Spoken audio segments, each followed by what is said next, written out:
किसान और भोली गाय की कहानी। एक छोटे से गांव में रामू नाम का एक मेहनती किसान रहता था।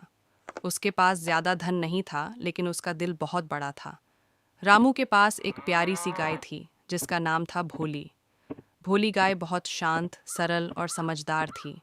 वह किसान से बहुत प्यार करती थी और रोज़ उसे ढेर सारा दूध देती थी। एक साल गांव में भयंकर सूखा पड़ गया। खेतों में फसल नहीं उगी और लोगों के पास खाने तक की कमी हो गई। रामू किसान बहुत परेशान रहने लगा, क्योंकि उसके पास भोली गाय को खिलाने के लिए भी चारा कम पड़ने लगा। एक दिन रामू ने दुखी होकर कहा, भोली, शायद मुझे तुम्हें बेच देना पड़े। मैं तुम्हारी ठीक से देखभाल नहीं कर पा रहा। ये सुनकर भोली गाय उसकी तरफ प्यार से देखने लगी, जैसे कह रही हो, मैं तुम्हें छोड़कर नहीं जाऊंगी। अगले दिन रामू भोली को लेकर बाजार जाने लगा। रास्ते में एक बूढ़ा साधु मिला।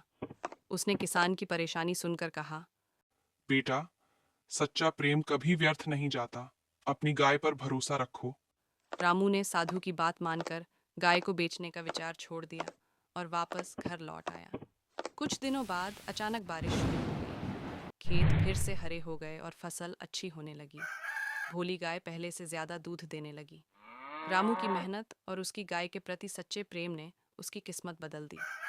रामू खुशी से बोला, भोली, तुम सिर्फ गाय नहीं, मेरी किस्मत हो।